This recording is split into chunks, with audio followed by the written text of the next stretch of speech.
ये खबर अमेरिका से है और रशिया और चाइना के बारे में। इन तमाम अखबारात के हवाले में आपको देता हूँ। डेवलपमेंट बहुत इम्पॉर्टेंट है। और जो पहली खबर है वो द न्यूयॉर्क पोस्ट है, वहाँ से ये पहली खबर आई है। और ये खबर बाकायदा एक आर्टिकल लिखा है, head of United States strategic command, यानी ये वो ऑफिसर होता है जो न्यूक्लियर हथियारों के इस्तेमाल के लिए अमेरिका की जानिब से जिम्मेदार है। अमेरिका ने अगर न्यूक्लियर हथियार इस्तेमाल करने हैं या एटम बम का या एटमी हथियारों का इस्तेमाल करना है, तो जो शख्स इस डिपार्टमेंट का पूरे का हेड है, जो head of United States strategic command का, उसका नाम है एडमिरल चार्ल्स रिचर्ड। इन्होंने खबरदार किया है और इन्होंने खबरदार करते हुए कहा है कि रूस और चीन सर्द जंग के बाद पहली मरतबा कई ऐसी जगहों पर मुतहर्रिक हो गए हैं, एक्टिव हो गए हैं, जहां वो बैनुल-अक़वामी उसूलों को चैलेंज कर रहे हैं इस वक्त। और साथ ही साथ उन्होंने खबरदार किया अपनी कौम को और अपने लीडर्स को कि वो तैयार रहें और कुछ ऐसे रास्ते निकालें कि वो निमट सकें एटमी हथियारों से और उनसे पैदा होने वाली सूरत हाल से। और उन्होंने ये कहा कि हकीकी तौर पे ये मुमकिन है, यानी real possibility of nuclear conflict is there, कि एक हकीकी पॉसिबिलिटी है एक एटमी तनाज़े की हमारी चीन के साथ और रशिया के साथ। उसकी कुछ वजूहात इन्होंने लिखी हैं। ये आर्टिकल इन्होंने लिखा है the United states naval institutes monthly magazine एक आता है, उसके अंदर इन्होंने अपना पूरा एक आर्टिकल लिख कर दिया और उसमें अपना एनालिसिस लिखा है। अमेरिका में जो ऑफिसर्स हैं और जो बड़े उनके काबिल लोग हैं, वो अपनी चीज़ें इस तरह लिख के और उनको मुख्तलिफ मैगजीन्स के अंदर छापते हैं, जहाँ से ये पता चलता है कि अमेरिकन एस्टेब्लिशमेंट, उनकी फ़ौज, वो किस तरह प्लानिंग कर रही है और क्या सोच रही है। अब इसके बाद जो बाइडन ने एक बड़ा ख़तरनाक काम भी किया है, वो मैं आपको बताता हूँ कि जो बाइडन ने रशिया और चीन के खिलाफ अब क्या किया है। इस आर्टिकल में रिचर्ड ने जोर दिया है कि हमें मौका नहीं मिलेगा, ये डेवलपमेंट बहुत तेज़ी से हो रही हैं और ये सब कुछ इतना तेज़ी से हो सकता है कि अमेरिका को संभलने का मौका ना मिले, लिहाजा हमें अपने आप को पहले से तैयार करना होगा। दूसरा, उन्होंने इस बात के ऊपर जोर देकर कहा है कि अमेरिका को अपने हथियारों को दुनिया के नक्शे पे मुख्तलिफ ऐसी जगहों में पहुंचाना चाहिए, चाहे वो बैनुल-अक़वामी जगह हों, चाहे वो हमारे इत्तेहादियों के मुल्क हों, या मुख्तलिफ ऐसी जगहों से अपनी डेटरेंस शो करनी चाहिए, अपने हथियारों को वहां पहुंचाना चाहिए जहां से दुश्मन को यह खतरा हो कि वो एक्सपोज हो गया है, जहां अमरीकी हथियारों की मौजूदगी में अमरीका के दुश्मन अपने आप को गैर महफूज महसूस करें। यानी चाइना को ये लगे कि वो अमेरिका से लड़ेगा तो अमेरिका यहां से भी मार सकता है, वहां से भी मार सकता है, वहां से भी मार सकता है, तो अमेरिका के पास दर्जन भर ऑप्शंस हैं। जबकि चाइना जब अमेरिका को मार सकता है तो उसके पास ऑप्शंस महदूद हों। इस तरीके से दुनिया के नक्शे के ऊपर अपने आप को फैलाया जाए कि दुश्मन हम पे हमला करते हुए 10 मरतबा सोचे। यही है वो उसूल जिससे एटमी तनाज़े से बचा जा सकता है। ये एडमिरल चार्ल्स रिचर्ड, उनका ये कहना है। लेकिन उन्होंने साथ ही साथ ये कहा है कि एटमी हथियारों के इस्तेमाल के जो इम्कानात हैं वो कम होते हैं, बहुत ज़्यादा नहीं होते, लेकिन ये नामुमकिन नहीं है। और हमारे यहाँ पे एक रियल पॉसिबिलिटी है, एक पॉसिबिलिटी है कि हमारा रशिया और चीन के साथ एक एटमी तनाज़ा हो जाए या एक जोहरी हथियारों का इस्तेमाल हो जाए हमारी उनके साथ आने वाले सालों में। उन्होंने कहा कि हमारे मुखालिफिन जोहरी हथियारों से लैस होकर अपनी सलाहियतों में लगातार इजाफा करते हुए मुख्तलिफ जगहों पर फैल रहे हैं। यानी जो फैलने का काम जो उन्होंने कहा कि अमेरिका को करना चाहिए, ये काम इस वक्त रशिया और चीन कर रहे हैं और हमें उनको रोकना होगा। उन्होंने कहा कि अमेरिका को अपने हथियारों को इस अंदाज में तरतीब देना होगा कि अमेरिकी मफादात पर ज़रब ना लगे और उन जगहों पर हथियार पहुंचाए जाएं जहां हमारा दुश्मन अपने आप को गैर महफूज और कमजोर महसूस करे। दुनिया के नक्शे पर हमारी सलाहियतों का जाल बेहतर अंदाज में बिछा हुआ होना चाहिए। यानी दुनिया के मुख्तलिफ समुद्रों में, मुख्तलिफ मुल्कों में, मुख्तलिफ एयर बेसिस पे, हर जगह पे अमेरिकन हथियार और ख़तरनाक हथियार मौजूद होने चाहिए। अमेरिकन फ़ौज का वजूद होना चाहिए ताकि जब भी उनके मफाद पे चोट लगे वो फौरी तौर पे दुश्मन को रिएक्ट करके और उसके ऊपर अटैक करने की सलाहियत रखते हों। ये इनका कहना है। ये इस एडमिरल ने, जो चार्ल्स रिचर्ड हैं, इन्होंने इसके बारे में लिखा है। और ये हैं जी head of United States strategic command, और एटमी हथियारों के हवाले से जो जिम्मेदारी है वो इनके पास है। उन्होंने साथ ये भी लिखा कि खला के अंदर हमारे जो एसेट्स मौजूद हैं, सैटेलाइट्स हैं, दीगर उनके एसेट्स हैं, उनको रशिया और चीन इस वक्त बर्बाद करने की सलाहियत रखते हैं। उनके पास ये सलाहियत मौजूद है, वो साइबर अटैक की बेहतरीन सलाहियतें रखते हैं और हमें साइबर अटैक के जरिए मफलूज कर सकते हैं। ये तासुर कहीं नहीं जाना चाहिए और किसी भी एक जगह से नहीं जाना चाहिए कि ये वो मुकाम है जहां से अमेरिका रिटेलिएट नहीं कर सकता या रिस्पॉन्ड नहीं कर सकता। उनका यह कहना है कि रशिया या चीन को यह कभी नहीं लगना चाहिए कि यह अमेरिका की कमजोरी है, यहां से अमेरिका जवाब नहीं दे पाएगा, लिहाजा यहां अटैक करो। तो ऐसी कोई जगह या कोई चीज अमेरिका को नहीं छोड़नी। जितना पैसा अमेरिका अपनी ग्राउंड फोर्सेस पे खर्च करता है, अब अमेरिका को इस जानिब तवज्जो देनी होगी। यह है जी वो आर्टिकल जिसने पूरे अमेरिका के अंदर जो है वो एक भूचाल बना दिया है। और किन किन अखबारात ने लिखा, मैंने आपको जो पढ़ के बताया, ये न्यूयॉर्क पोस्ट में था, इसके बाद डेली मेल्स ऑनलाइन में ये लगा है, और ये आर्टिकल द टाइम्स के अंदर छपा है, द सन में छपा है, उसके अलावा द ऑस्ट्रेलियन के अंदर ये मैगजीन छपा। दुनिया भर के अखबारात के अंदर ये आर्टिकल और इससे मुतालिक जो खबरें हैं वो छापी गई हैं। अब आ जाए इस आर्टिकल के बाद जो बाइडन ने क्या किया। जो बाइडन ने जो किया वो मैं आपको बताता हूं, और इसके लिए एक्सप्रेस लंदन जो अखबार है उन्होंने भी काफी डिटेल से लिखा है। उन्होंने लिखा कि जो Biden to send nuclear jets near Russia in fiery warning to Putin will not hesitate.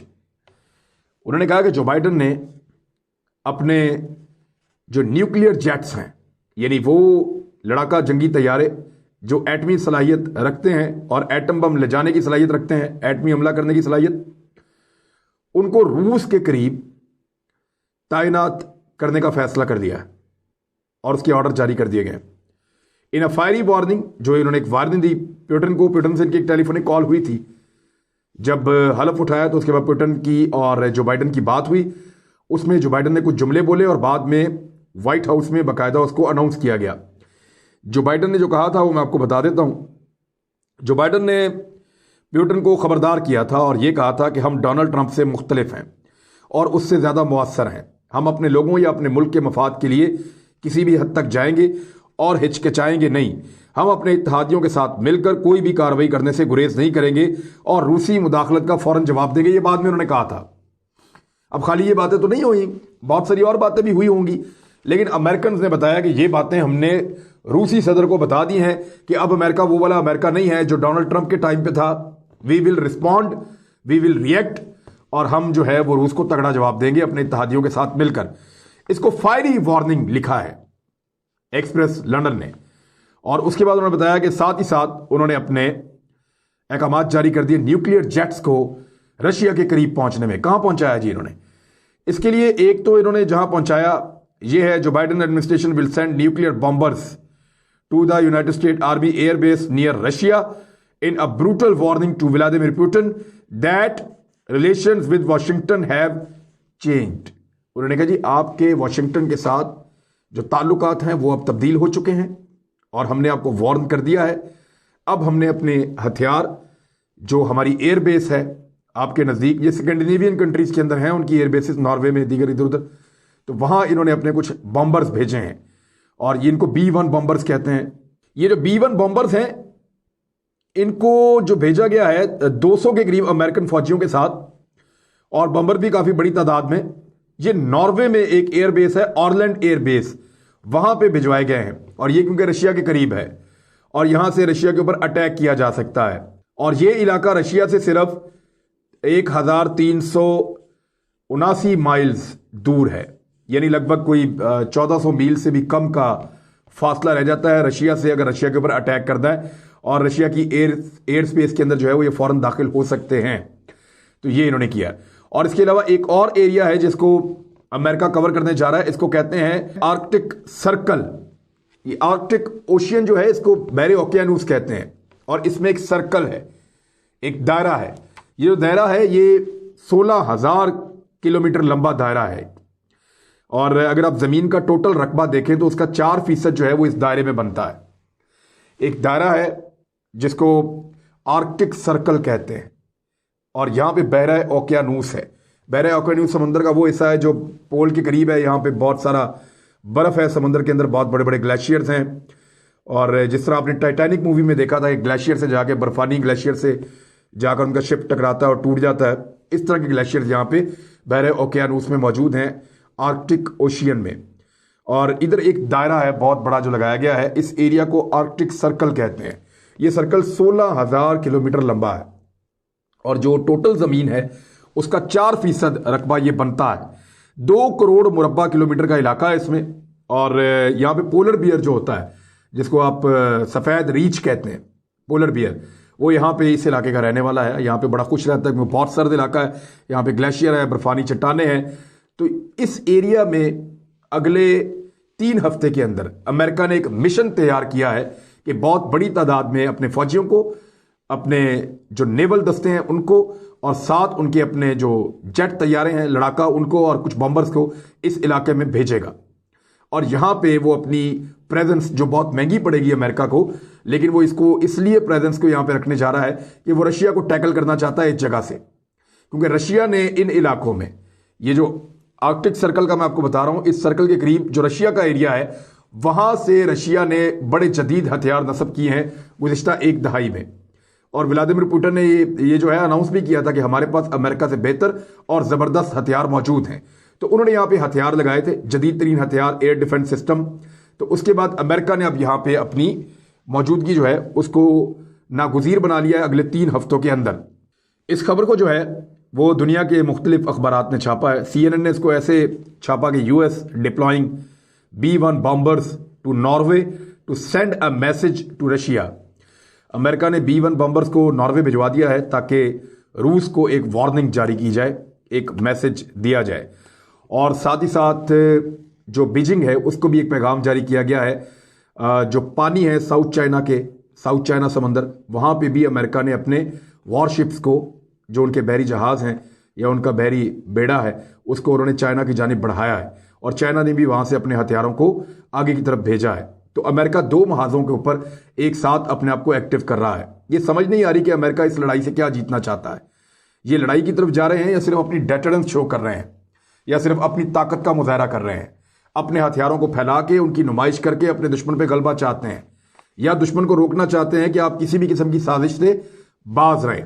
American के दिमाग में क्या चल रहा है इसके बारे में कुछ कहा नहीं जा सकता। जो बाइडन क्योंकि नए आए हैं, अभी उनके बारे में कुछ ज्यादा आइडिया नहीं है, लेकिन जो बाइडन ने और बराक ओबामा ने दुनिया में बहुत सारी जंगों को शुरू किया था और दुनिया के हालात को कशीदा किया था। डोनाल्ड ट्रंप ने अपने 4 साल में, जब मैंने आपको पहले भी बताया कि उसने कोई नई जंग नहीं छेड़ी थी। अब जो बाइडन आ गया है, अब ये उसकी बौखलाहट है, फ्रस्ट्रेशन है या क्या है, लेकिन वो फौरी तौर पे अपनी ताकत का मुजाहरा कर रहा है दुनिया की 2 बहुत बड़ी ताकतों के खिलाफ, जिनमें से एक रशिया है और एक चाइना है। चाइना के समुद्रों के अंदर भी उसने अपने वॉरशिप्स को, अपने हथियारों को आगे की तरफ बढ़ाया है और अपने इत्तेहादियों को कहा कि तैयार रहो। और दूसरी जानिब उसने जो आर्कटिक सर्कल है जो रशिया के साथ लगता है, इसमें मुल्क मैं आपको बता देता हूं कौन कौन से हैं। इस सर्कल के अंदर कुछ समुद्र का बहुत बड़ा हिस्सा है, बहरे ओकियानूस का, लेकिन कुछ ममालिक के किनारे भी इसको लगते हैं, साहिल। इसमें डेनमार्क है, ग्रीनलैंड है, नॉर्वे है, स्वीडन है, फिनलैंड है, रूस है, कनाडा है, आइसलैंड है और अमेरिका की कुछ रियासतें हैं। ये सारा इसके अंदर आ जाता, आर्कटिक सर्कल के अंदर आता है। तो और बीच में समुद्र का एक बहुत बड़ा हिस्सा है। यहां पे अमेरिका की मौजूदगी रशिया को चैलेंज करेगी, जबकि साउथ चाइना सी के अंदर अमेरिका की मौजूदगी चाइना को चैलेंज करेगी। अमेरिका को क्यों लगता है कि वो इन दोनों मुल्कों से एक वक्त में टक्कर ले सकता है। और ये दोनों जो हिस्से हैं ये अलग अलग हैं। अगर आप अमेरिका का मैप देखें तो एक एरिया बिल्कुल अपोजिट साइड पे है, जहां पे चाइना के साथ अमेरिका पंगा कर रहा है, और एक हिस्सा जो है वो बिल्कुल दूसरी साइड पे है, जहां रशिया के साथ अमेरिका पंगा कर रहा है। अब अमेरिका को एक तरह से अगर आप इसको ऐसे देखें कि घेरा भी पड़ा हुआ है, लेकिन अमेरिका एक बहुत ताकतवर मुल्क है, उसके पास हथियार दुनिया के जदीद तरीन है। और इस वक्त अगर मिलिट्री की ताकत के हवाले से देखा जाए तो दूसरा कोई मुल्क अमेरिका का मुकाबला नहीं कर सकता। लेकिन साथ ही साथ अगर हम ये कहें कि रूस और चीन मिलकर क्या अमेरिका कुछ बिगाड़ सकते हैं, कुछ उखाड़ सकते हैं, तो बिल्कुल ऐसा हो सकता है, क्योंकि वो दोनों अमेरिका को टफ टाइम देने की अलग अलग भी सलाहियत रखते हैं और एक साथ वो ज्यादा खतरनाक और ज्यादा मुअस्सर हो जाएंगे। दुनिया एक बड़ी जंग की तरफ धकेली जा सकती है, लेकिन इसके इम्कानात कम है। जब इतनी बड़ी ताकतें होती हैं तो वो एक दूसरे से लड़ने से गुरेज करती हैं। ये सिर्फ एक दूसरे को अपनी ताकत शो कर रही होती हैं, अपनी ताकत का मुजाहरा कर रही होती हैं। और एक दूसरे के ऊपर अपनी बढ़तरी साबित कर रही होती हैं, ताकि दुनिया को इनके ऊपर ज्यादा एतमाद हो। अमेरिका की ये जो एक्टिविटीज हैं, ये दुनिया को ये पैगाम देगी कि अमेरिका आज भी रशिया और चीन से ताकतवर है। वो दुनिया को ये पैगाम देना चाहते हैं कि हम आज भी सुपर पावर हैं, हमारे पीछे चलो, चीन और रशिया के बारे में सोचना बंद कर दो। मुझे इसमें कुछ ये नजर आ रहा है, लेकिन एक छोटी सी गलती एक जंग में बदल जाया करती है, और अल्लाह ना करे ऐसा हो, क्योंकि अगर ऐसा हुआ तो ये तीन जाइंट्स जब लड़ेंगे तो जंग पूरी दुनिया में फैल जाएगी।